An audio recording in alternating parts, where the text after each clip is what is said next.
예, 다음은 설교순입니다. 고산 서강국 동기에서 해주시겠습니다. 반갑습니다. 우리 감상담 하는 것을 어렵게 생각하시지 말고 우리 원심님 같이 하면 돼요. 우리가 마음 공부라고 하는 것이 어떤 경계를 당해서 내가 어떤 심신작용을 했냐 그거잖아요.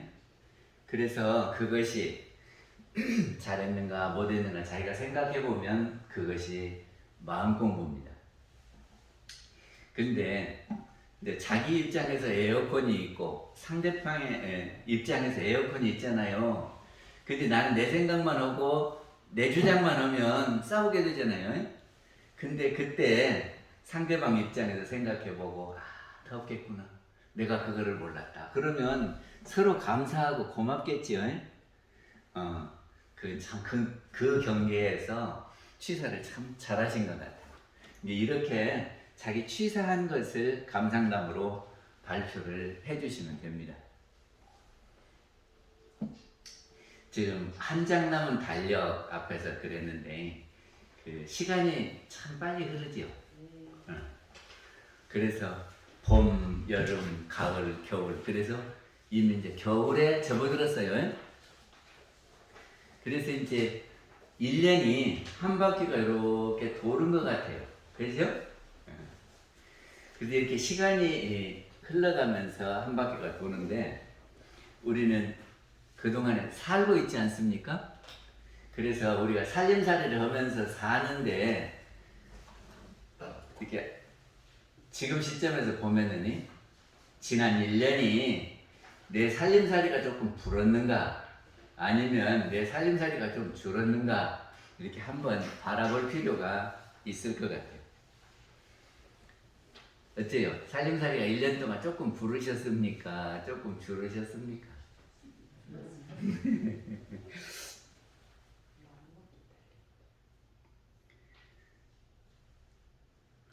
근데 우리는 그 살림살이들이 보이는 것으로, 우리 중생들은 보이는 것으로 따져요.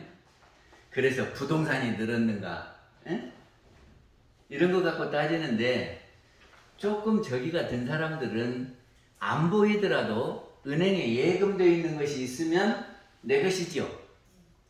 그래서 그런 것까지 합하고 또 대부를 해준 것이 있으면 남에게 이렇게 빌려준 것이 있으면 받을 거니까 그것도 내 재산이지요.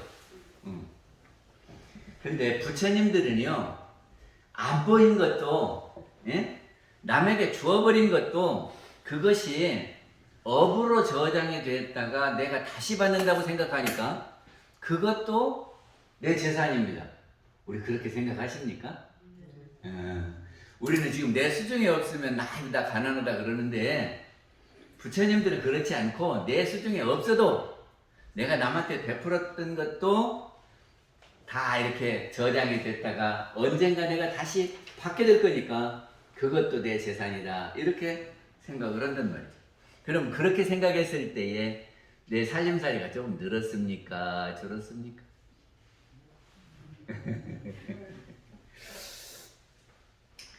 네, 윤회하는 것이 있습니다. 윤회라고 하는 것은 바퀴 윤자 돌회자 그래요. 그 자동차도 이렇게 바퀴가 돌면 이렇게 돌잖아요. 그러듯이 봄, 여름, 가을, 겨울, 봄, 여름, 가을, 겨울 이렇게 돌잖아요. 이것을 윤회라 그래요. 그리고 또 무엇이 은혜냐 그러면 가면 오고 오면 가고 이것도 돌지요. 이것도 윤회요. 그리고 우리가 태어났다가 살다가 이렇게 죽으면 다시 또 태어나고 이렇게 하는 것도 윤회입니다. 그래서 제가 윤회하는 측면으로 보니까 다 윤회하는 것 같아요. 안 그럽니까? 물도 가만히 보니까 물도 윤회해요. 이것이 하늘에서 비가 창조돼서 떨어지는 것 같지만 떨어져서 이렇게 해서 강물로 바다로 이렇게 가가지고 올라가죠. 올라갔다가 또 이렇게 떨어지고 이것도 윤회예요. 다 보면 윤회하더라고요.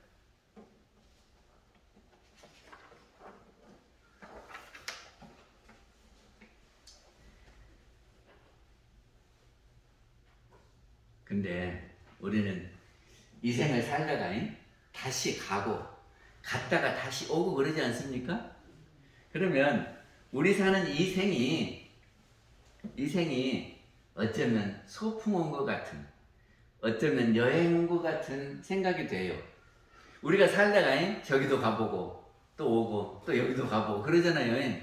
근데 가본 데만 갈라요? 안 가본 데도 가보고 싶어요? 맨 본 데만 보지 말고 안 본 데도 한 번씩 봐야 되겠지요. 그러니까 이 생이 지금 여행을 와서 한 군데를 경험하고 있다, 이런 생각을 하면 어쩌려는가, 그런 생각을 해봅니다. 어떠신 분은 편안하고 행복하신 분도 있지만 힘들고 어려운 분도 있잖아요. 근데 지금 선진국 여행도 하지만 후진국에 와서 화장실도 없는데 그런 데를 여행한다, 그럼 여러 가지로 불편하죠. 그래도 이것이 여행이다 생각하면 재밌는 거지요. 왜 그래요? 여행 가면은 그것이 영원한 것이 아니고 잠깐 하고 마치니까 돌아오면 되잖아요. 그러니까 어려워도 그것이 재미있더라, 그런 말입니다. 근데 우리가 영생을 산다고 하면, 영생이 뭐죠? 한 생만 사는 것이 아니고 내 생도 해서 수없는 생을 산다 그러면 지금 이 한 생은 잠깐 여행 온 것이나 다름이 없어요. 그렇게 생각이 돼요? 네. 그래서 천상병 씨가 그 귀천이라고 하는 시를 썼는데, 저 가끔 한 번씩 이 시를 읽어봅니다. 오늘 또 읽어볼게요. 나 하늘로 돌아가리라. 새벽빛과 닿으면 쓰러지는 이슬 더불어 손에 손잡고, 나 하늘로 돌아가리라. 노을빛 함께 단 둘이서 기슭에서 놀다가 구름 손짓하면은 나 하늘로 돌아가리라. 아름다운 이 세상 소풍 끝내는 날 가서 아름다웠다고 말하리라. 어째요? 근데 천상병 씨가 어떤 사람이냐면, 그때 동백님 사건이라고 하는 것이 있었습니다. 동백님 사건이 뭐냐면, 동베를린이 있고 서베를린이 있어요. 어디가요? 독일에. 그러니까는 독일이 분단되면서 이렇게 나눠놓고는 그 수도인 베를린을 이렇게 반쪽 나누어서 이쪽을 동베를린, 이쪽을 서베를린 이렇게 했대요. 근데 독일은 우리나라하고 달라서 그래도 출입이 좀 됐어요. 그러니까 서베를린 사람들이 동베를린도 가고 동베를린 사람이 서베를린도 오고 이렇게 해서 왕래가 좀 됐대요. 근데 거기에 누가 유학을 갔냐 그러면 윤희상 씨가 유학을 갔어요. 그러니까는 한국에서 갔으니까 당연히 서베를린에서 공부를 했지요. 그런데 윤희상 씨가 음악을 하는 사람이잖아요. 이게 통행해서 같이 친구로서 음악을 하던 친구가 월북을 한 친구가 있었거든요. 그런데 이 친구가 월북을 해서 북한에 가서 잘 사는가 궁금했어요.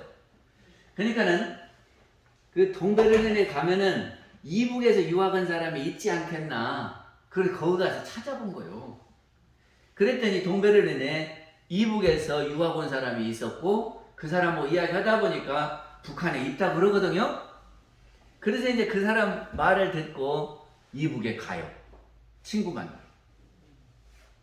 근데 그때 윤희상이 독일에서 상당히 유명한 사람이었기 때문에 김일성이 맞아주기도 했대네요. 그러니까 대접을 받은 거예요. 그리고 이제 친구도 만나고 그러다가 이제 돌아왔어요.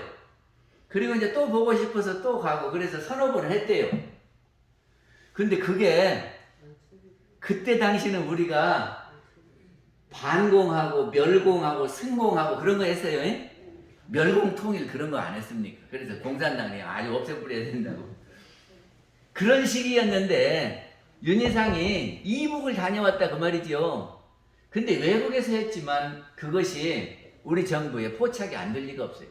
그래 중앙정보부에 포착이 돼서 그것이 박정희 대통령한테 보고가 됐어요. 그리고 이북을 갔다 와갖고 왔다 갔다 한 사람이니까 간첩이 됐죠. 그래서 그 서베를린에서 동베를린으로 가서 이북 사람 만나고 이북 갔다 온 사람들을 간첩으로 몰았어요.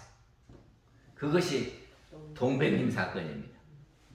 근데 이 천상병 씨는 친구가 서울 상대 다니던 그 친구 강빙구란 사람이 동백림 사건에 연루가 됐는데 그 강빙구를 간첩인데 고발하지 않고 숨겨줬다고 이것이 이유가 돼서 끌려갔어요. 그리고 6개월 동안을 고문을 받거든요. 고문을 당해. 근데 어떻게 고문을 당했는지 정신이 좀 왔다 갔다 하면서 7살짜리가 돼버렸대요. 그게 정신 연령이 7살로 내려가 버린 거예요. 그래가지고 이제 집행유예가 돼서 나왔는데 그렇게 해갖고는 저기를 못 이어 정착을 못하고 막 아무 데서나 자고 그러니까 경찰들이 발견해갖고 정신병원에 가시고 그리고 갑자기 정신병원에 가니까 연락이 끊어져 버린 거 아니에요. 그래서 이제 어디 가서 죽어버리는 것 같다고 친구들이 그 사람 시를 모아가지고 유고집을 냅니다. 그리고 죽은 줄 알고 죽은 사람 그 작품을 모아갖고 내는 것이 유고집이잖아요. 근데 산 사람 유고집 낸 것이 경물대예요. 근데 천상병 씨는 그 살아서 유고집을 낸 사람. 근데 이 천상병 씨가 괴짜기는 괴짜인가 봐요. 서울상대 4년을 등록을 해야 되는데 내가 시인이면 됐지 무슨 학력이 무슨 필요냐. 그러고는 4학년에 중퇴해버리고 등록을 안 해버렸다네요. 그리고 그때 문인들은요 술을 참 좋아해요. 그러니까 술을 먹고 이제 이렇게 하는데 상주에 사는 친구가 문상복이라는 친구가 이렇게 자기 동생 데리고 와서 이렇게 같이 만났을 때 천상병 씨를 한번 만났다네요. 근데 그 동생이 여고 2학년 때 이렇게 만났어. 그러다가 그 뒤에 정신병원에 있을 때 이제 저기를 오빠를 따라서 천상병 씨를 만나러 갔거든요. 근데 그렇게 하고 있네. 그러니까는 자기가 천상병 씨하고 결혼을 해야 되겠다고 그래. 참, 그 사람도 드문 사람이죠. 그 사람이 문상옥인데. 문선옥. 네. 순옥이라니까 이래 순옥이. 순옥. 문순옥이라고 그 사람이 참 대단한 사람이요. 이 천상병 씨가 정상이 아니고 7살짜리 애기가 되어버려가지고 아무것도 못하고 시만 쓰고 있는 그 사람을, 그것도 정신병원에 입원해 있는 그 사람을, 예? 저 사람이 나 아니면은 안정을 못 찾고 나도 저 사람을 돕지 않으면은 편안하지 않으니 내 저 사람하고 결혼해야 되겠다. 그래가지고 김동리 씨를 주례로 해서 결혼을 했다네요. 그러니까는 천상병 씨가 아무 수입이 없으니까 귀천이라고 하는 찻집을 운영하면서 이렇게 살림을 하면서 온갖 수발 다 하고 그렇게 살았다. 인사동. 귀천이라고 하는 찻집이 인사동에 있었대요. 이게 사람 사는 거 보면 여러 가지 삶이 있어요. 그 사람 문학을 좋아하니까 이 여자도 시인이잖아요. 예술을 보고 사랑한 거지. 예술을 보고. 아무리 예술이 그렇다고 그래도 저기를 자기한테 해주는 일 하나도 없고 모든 것 책임을 다 자기가 짊어지고 그리고 모든 것을 다 해줘야만 되는 그런 사람하고 내가 평생 살겠다. 그러면서도 괴로워하지 않고 천상병 씨를 그렇게 좋아하면서 살았다. 근데 그 일원상 서원문에서 보면 사생의 심신작용을 따라서 육도로 변화를 시켜 그랬죠. 사생이라고 하는 것은 태난습화 그러죠. 그래서 생명 가진 모든 것들을 사생 그래요. 예. 그러니까 영혼이 있는 모든 것들을 사생 그러는데 이 영혼 가진 것들이 심신작용을 해요. 그러면 심신작용이 인이 되는 거예요. 그래서 이 인으로 해서 나타나는 것이 결과지요. 그래서 이거를 인연과 그러거든요. 그래서 자기가 짓는 거에 따라서 육도로 변화를 한다. 그러면 육도는 뭐냐 그러면 천도, 인도, 수락, 축생, 악이, 지옥 그래요. 응. 근데 이거를 저는 어떻게 나누냐면 영계하고 현실계하고 이렇게 나눠요. 육도 중에서 인간하고 축생은 우리가 눈으로 볼 수 있는 세계예요. 응? 사람 볼 수 있지요. 그리고 축생은 뭐요? 영혼을 가진 모든 움직이는 것이 다 축생이요. 그건 보이죠? 그리고 천도, 수락, 악이, 지옥은 영계로서 존재하는 세계라 우리 눈에 안 보여요. 그럼 보이는 세계를 설명하면 인도는 우리 사람이고 지금 축생은 저 짐승들, 새들 이런 세계 아닙니까? 그러면 인도가 좋아요? 축생이 좋아요? 인도가 좋지요. 그리고 안 보이는 세계 보면은 영혼으로 존재하면서 편안하고 행복한 그런 세계가 있대요. 이게 천도요. 그리고 보통 떠돌아다니는 영혼들의 세계는 수라고 늘 부족해가지고 그 아쉬운 영혼의 세계가 악이고 온갖 고통만 있는 세계가 지옥이요. 그래서 천도, 수라, 악이, 지옥 이렇게 단계가 돼요. 그러니까는 몸을 받든지 영혼으로 존재를 하든지 이렇게 나누어서 육도라 그러는데 그것이 우리가 짓는 바에 따라서 우회로 가기도 하고 떨어지기도 하고 이걸 지인강도 그러죠. 그래서 한 번은 천도로 갔다 이렇게 뭐 인도로 왔다 갔다 이렇게 할 수도 있고 어떤 영혼은 수라로 갔다 인간으로 갔다 할 수도 있고 또 수라로 갔다 축생으로 갔다 이렇게 변화를 한다 그런 말이죠. 아시겠어요? 근데 사람 몸을 받아야 좋대. 왜 그러냐 그러면 영만 가지고 일을 하려면 일이 되겠습니까? 안 되겠습니까?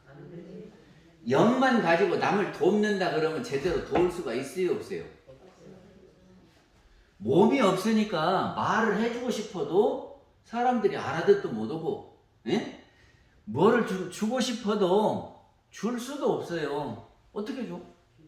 그치? 그게 사람이 돼야 이렇게 은혜를 베풀 수도 있고 남을 도울 수도 있고 그리고 또 몸이 있어야 뭣도 하고 그러겠지요? 수도도 하고 그래서 사람 몸 받은 것은 특혜다 그럽니다. 그러니까는 어찌 다행히 우리가 사람 몸 받아서 이렇게 공부도 하고 남을 도울 수도 있고 이렇게 생각합니까?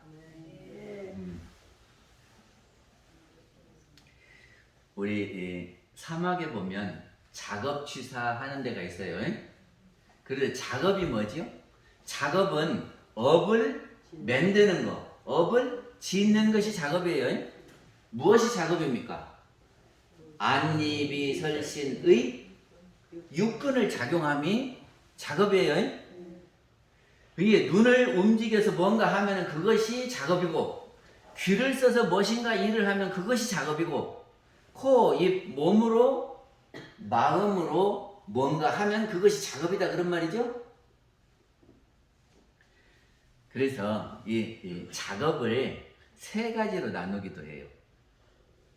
그러니까는 육근을 통해서 하면 6가지인데 그 중에 대표가 3가지예요.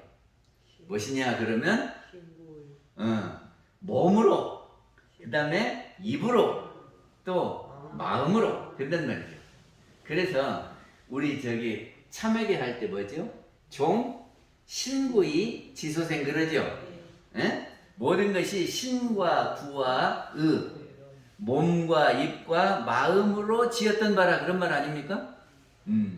그래서 업을 이렇게 삼업으로 나누기도 합니다.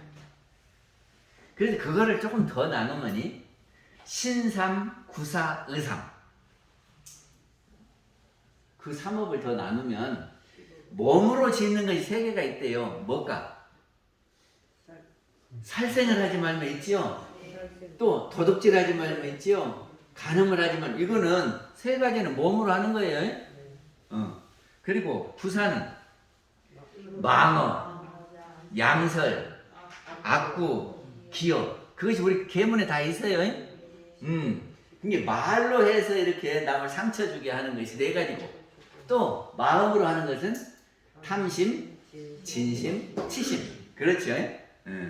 그래서 이 계문에 있는 이 신삼구사 의삼을 10가지 악업이라고 그래요.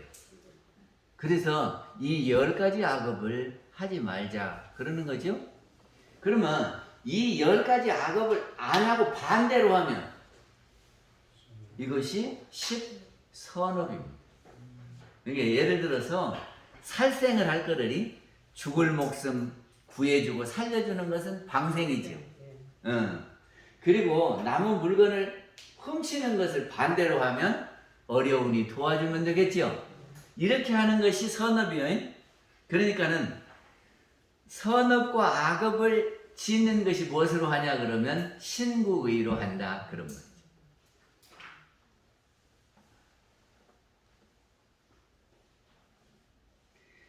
그리고 이 업은요 선업과 악업으로 나눕니다. 이게 우리가 하는 것이 좋은 일이고 남이 도움이 되는 것이면 선업이라 그러죠. 그리고 이제 남에게 상처가 되고 해가 되면은 악업이라 그래요. 그래서 선업과 악업으로 나눠요. 그러면 선도 아니고 악업도 아닌 것은 뭘까? 그런 것도 있겠죠. 에? 좋은 것도 아니고 나쁜 것도 아닌 것. 그것을 뭐라 그럴까? 무기업이라고 그래요. 그리고 또 내가 지어서 내가 받는 것도 있고 또 단체가 지은 것도 있어요. 예를 들어서 우리 교당에서 봉사활동을 했다. 그러면 우리 교당이 한 거잖아요. 그러면 우리 원불교 전포교당이 한 것이 되잖아요. 그러면 이것이 공동으로 했으니까 공업이요. 그리고 내가 개인이 했으면 개인업이고 이게 개인업과 공업으로도 나눠요. 또 하늘이 짓는 업이 있어요. 그러니까 영은 계령이 있고 대령이 있다 그랬죠.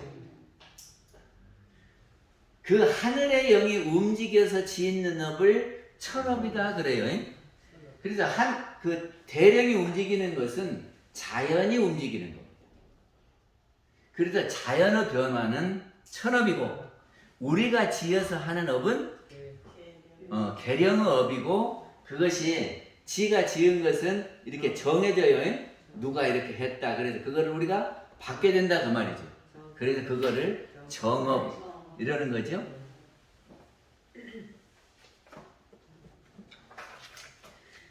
그래서 모든 것이 이 윤회와 업으로 해서 짓고 받고 그러는 거거든요. 그래서 이거를 인과다 그러고 과학에서는 인과율이다 그래요. 인과율. 인과가 뭐냐면 어떤 원인 행위에 의해서 이런 결과가 나타난다 그러는 겁니다. 그러니까 실험을 할 때 무엇과 무엇을 이렇게 하면 이런 결과가 나온다. 이것이 인과예요. 그죠? 법률에서도 그러더라고요. 인과관계를 증명을 하는 거래요. 네? 재판을 할 때 보면 변호사들이 뭐 하냐면 인과관계를 증명해. 이렇게 한 것은 이렇게 하고 이렇게 되었다라고 하는 것을 증명해서 판사가 그러겠다라고 하면 이기는 거고 안 그렇다 그러면 지는 거겠지. 그래서 세상의 모든 것은 다 인과로 이루어졌다 그럽니다. 그런데 세상 사람들이 하는 인과는 보이는 세계만 가지고 해요. 그리고 우리 종교에서는 보이지 않는 세계까지를 해가지고 보이는 세계만 가지고 하면은 어떤 문제가 생긴 줄 아세요? 우리가 태어날 때 어떤 사람은 어려서부터 노래를 잘하고, 예? 어떤 사람은 어려서부터 피아노를 잘 치고, 예? 어려서부터 수학을 잘하고 그러잖아요. 그것이 이해가 안 되는 거예요. 아니 똑같이 한 부모한테서 태어났는데 왜 한 형제간인데 누구는 수학 잘하고 누구는 못하고 그러냐 그 말이죠. 그것이 현생의 인과만 놓고 봐서는 그것이 해결이 안 됩니다. 근데 부처님께서는 3세를 말씀하셔서 전생에 지은 것 이생에 받고 이생에 지은 것 내생에 받는다. 그렇게 하면 모든 것이 해결이 돼요. 봐봐, 인과가 이생에서 끝나버린다 보면 내가 죽을 때 지어놓은 것을 언제 받냐고. 그 3세를 하면 이생에 지었던 것은 내생에 된다. 그런데 지은 것이요, 이생에 지은 것을 이생에 받기도 하고, 이생에 지은 것을 다음 생에 받기도 하고, 이생에 지은 것을 다음 생에 받기도 한대요.